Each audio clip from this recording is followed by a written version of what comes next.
मैं जन्मेजय। आप देख रहे हैं NNT बिहार लाइव। अभी हमारी मौजूदगी खगड़िया जिला के गोगरी प्रखंड के अंतर्गत बोरने पंचायत में हूँ, जो जाने माने सामाजिक कार्यकर्ता सह आम आदमी अधिकार संगठन के जो अध्यक्ष हैं रुपेश कुमार क्रांतिकारी जी हैं, जो आज पिछली बार पंचायत चुनाव में जो 1 वोट से हार गए थे, जो इस बार 2024 का जो पैक्स की चुनाव हो रहा है, इसमें ये फिर से दावेदारी करने जा रहे हैं। तो हम इनसे रूबरू होते हैं। सबसे पहले सर, आपको NNT बिहार लाइव में आपका स्वागत है।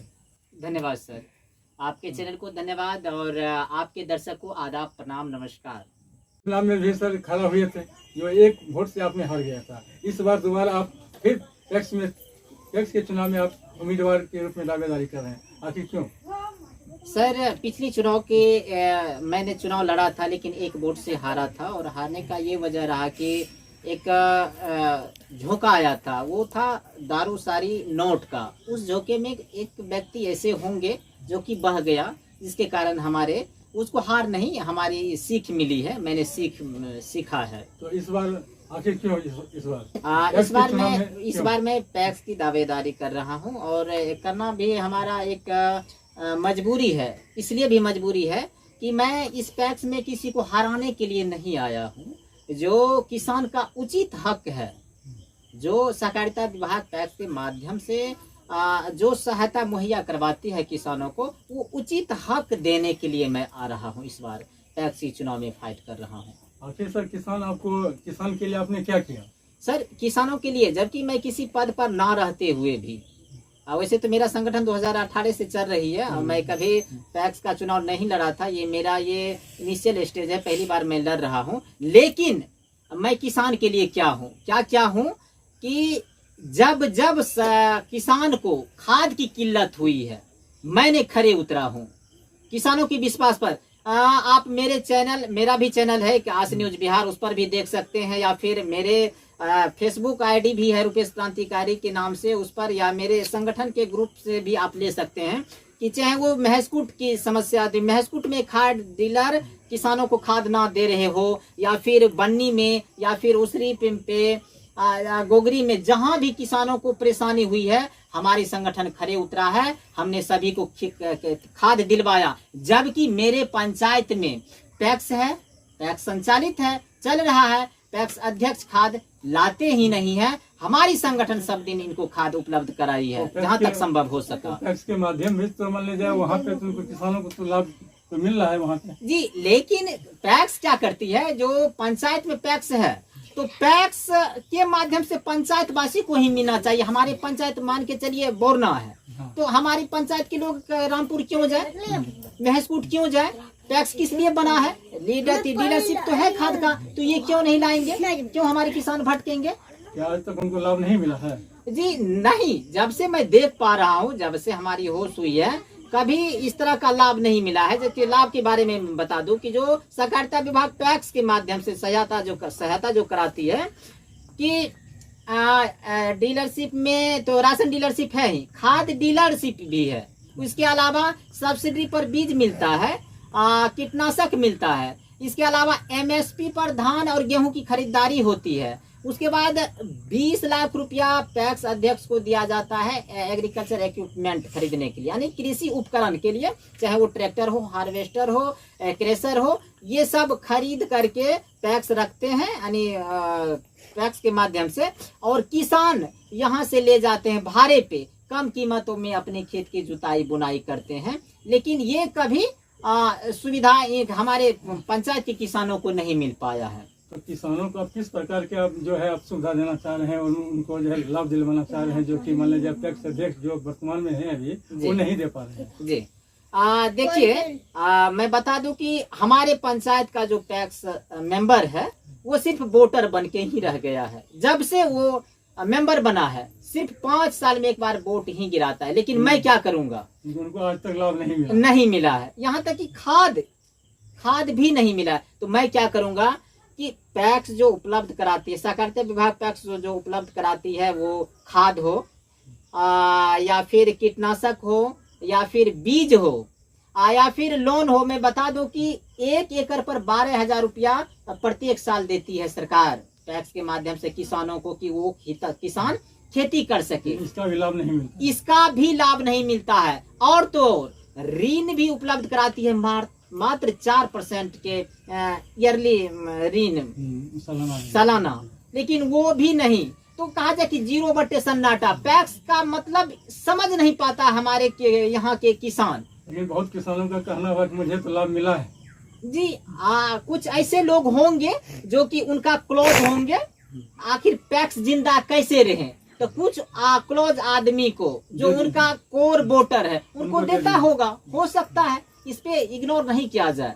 लेकिन सभी किसान त्राहिमाम है, परेशान है, त्रस्त है। मैं उनकी परेशानी को देखता हूँ, इसीलिए मजबूरन हमें हराने के लिए किसी को नहीं आया हूँ, लेकिन उनकी उचित हक जो है, जो पैक्स देती है, उस उचित हक को मुहैया कराने के लिए मैं इस बार पैक्स में आ रहा हूँ सर।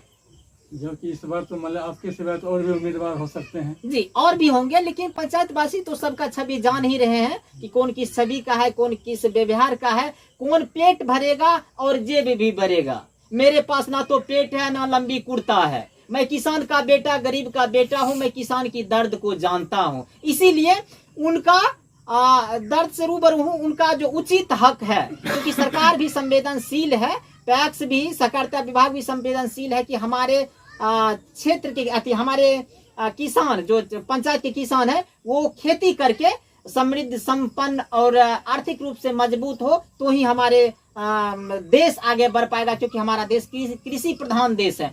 आज जो अन्न खा रहा है सभी देश की बात, ये सुविधा उनको नहीं मिला है आज जी तक। जी, वो सुविधा आप उपलब्ध करवाएंगे अपने तरीके से। जी बिल्कुल बिल्कुल, यही हमारी लक्ष्य भी रहेगा सर, यही आपका लक्ष्य भी है। आदि मैं इस पर खड़े नहीं उतर पाऊंगा तो ये नहीं कि मैं 5 साल तक गुजारूंगा, पहले मैं उस पर इस्तीफा दे दूंगा, क्योंकि हर एक व्यक्ति, भोरना पंचायत में लगभग 1300 पैक्स मेंबर है, सभी तरह की उनको लाभ मिलनी चाहिए। अब आप क्राइटेरिया यदि पूरा करते हैं तो इसमें सीएसपी भी है। सीएसपी यदि हम खोल देते हैं तो यहाँ के लोगों को हम जाति आवास, वृद्धा पेंशन का अप्लाई करवा सकते हैं, राशन कार्ड, आधार कार्ड बनवा सकते हैं, इसके अलावा पैक्स मेंबर वोटर कार्ड भी बनवा सकते हैं। लेकिन ये सुविधा नहीं है, पैक्स सीएसपी नहीं लिया है, जिसके कारण लोग दर बदर भटकते हैं, महसकूट जाते हैं, गोगरी जाते हैं। लेकिन मैं सीएसपी भी लूंगा, यदि क्राइटेरिया पूरा करते तो गैस एजेंसी भी इसके तहत ही आता है, लेकिन गैस एजेंसी भी नहीं है। जन औषधीय केंद्र भी है, लेकिन जन औषधीय केंद्र कहीं है ही नहीं। तो कहने का मतलब 0 सन्नाटा, कुछ जानता भी नहीं और पैक्स अध्यक्ष जानकारी भी नहीं देता, इसलिए कि यदि जानकारी दे दूं तो फिर ये हमसे अधिकार मांगेगा, नहीं दे पाऊंगा तो ये नाराज होगा। लेकिन वो एक चीज जानता है कि जब समय आएगा चुनाव का, 5 साल तक तो कुछ देता नहीं है, जो उनका मौलिक अधिकार है, हक है, वो नहीं देता है। लेकिन चुनाव के टाइम में, चुनाव के रात में हर पैक्स मेंबर, क्योंकि उनका तो टारगेट रहता है कि उनको पता रहता है कि हमारे कितने यहाँ मेंबर हैं, उनके घर मुर्गा पहुंच जाता है, एक मुर्गा पहुंचता है और 500 रुपया पहुंचता है। और इसलिए पहुंचता है कि 500 रुपया में उसका 5 साल खरीद लिया हूँ और एक मुर्गा दे दिया हूँ तो 5 साल उसका मुर्गा बनाएंगे। हाँ, तो मुर्गा बनाएंगे, इसलिए वो दे देता है। क्योंकि क्या हमारे किसान सिर्फ यही 500 में बिकेंगे, एक मुर्गा पर बिकेंगे? उनका इतना ही औकात है, इतना ही हस्तियां है? नहीं, उनका जो हक है, आप उनका 5000, 10,000, 20,000, 50,000 आप 5 साल के दरमियान मारे हैं, नहीं दिए, उनका अधिकार का हनन हुआ है। तो आप 500 में आज खरीद रहे हैं, लेकिन इस बार जवाब देगी, क्योंकि जनता अब जागरूक हो चुकी है। आप बार्गेनिंग नहीं कर सकते हैं। और हमारे पंचायत के किसानों को एक विकल्प की जरूरत था, एक नए विकल्प के रूप में संकल्पित होकर, दृढ़ संकल्प लेकर किसानों के बीच आ रहा हूं। इस बार मैं यदि पूरा नहीं कर पाया तो फिर मैं पूरे पीरियड नहीं, पहले ही इस्तीफा दूंगा सर। तो अभी हमारे रुपेश जी जो बताए हैं, जो आप लोगों को कि हमारे दर्शक गण जितने भी सुने हैं और इनका जो दावा अभी जो कर रहे हैं, तो इनका कहना है कि आप मुझे वोट दीजिए, आप मुझे कुर्सी पे बैठाइए, हम आपके लिए जहाँ तक लाभ होगा मैं आपको लाभ वहाँ तक दिलाऊंगा किसान भाइयों को। और इनको सिर्फ एक मौका की आवश्यकता है, एक मौका इनको दिया जाए ताकि आपकी ये सेवा कर सके। अगर आपकी सेवा नहीं कर सकता है तो इनका वादा है, इन्होंने आपके सामने जो वादा कर रहे हैं कि हम समय से पहले ही हम इस्तीफा दे दूंगा। तो और इनसे हम ये जानना चाह रहे हैं कि सर कि अगर इन्होंने ये अपने वादे पे खड़े नहीं उतरे तो फिर क्या मान लीजिए इनके साथ में क्या दोबारा इनको बैठाया जाएगा, क्या नहीं बैठाया? सर मैंने अवगत करा ही दिया था कि जब मैं कोई पद पर ना रहते हुए भी खाद उपलब्ध कराया हर जगह से, वो चीज हमें क्रोधा आहत हुई हमारी आत्मा की कि हमारे किसान यहाँ पैक्स भी और किसान भी लोगों को कहीं दूर जाना पड़ता है, वहां मैं उपलब्ध करा सकता हूँ, तो क्यों नहीं मैं पैक्स अध्यक्ष बन के पैक्स अध्यक्ष बनने के बाद ये लोगों को सहायता मुहैया कराऊं। और एक बात और बता दूं कि इसी इंटरव्यू में 2-4 दिन पहले की बात कर रहा हूँ कि जो पैक्स अभी वर्तमान में है उनको कहा गया है क्या कि आप इस बार चुनाव फिर लड़ रहे हैं, तो बोला हाँ, तो फिर हमको अभी तक क्या लाभ मिला? तो उन्होंने कहा कि अभी तो पैक्स यहाँ बोरना पंचायत का ब्लैक लिस्टेड है, तो फिर ब्लैक लिस्टेड क्यों है? तो बताया कि ऋण ले लिया, तो फिर ब्लैक लिस्टेड है, तो फिर आप क्यों जद्दोजहद कर रहे हैं चुनाव लड़ने के लिए? आप दूसरे को मौका दीजिए, छोड़ दीजिए। तो फिर साइड लाइन हो गए। तो आप किसानों को जो है आप क्या संदेश देना चाहेंगे? संदेश यही देना चाहूंगा कि आपका जो उचित हक है जो सहकारिता विभाग पैक्स के माध्यम से देती है, वो 100% आपको पहुंचाने का हमारा लक्ष्य है। मैं किसी को हराने के लिए नहीं, आपका जो उचित हक है वो पहुंचाने आ रहा हूं इस बार। तो अभी आपने सुना है कि इनका कहना हुआ कि आप मुझे सिर्फ साथ दें, मात्र अपना साथ दें, एक वोट दें, ताकि मुझे इनकी पैक्स अध्यक्ष आप चुने मुझे, ताकि हम आपको लाभ दिलवा सकें, यही इनका वादा है। तो सर इसके लिए बहुत बहुत आपको धन्यवाद सर। धन्यवाद सर, आपको भी और आपके चैनल और आपके दर्शक को भी धन्यवाद।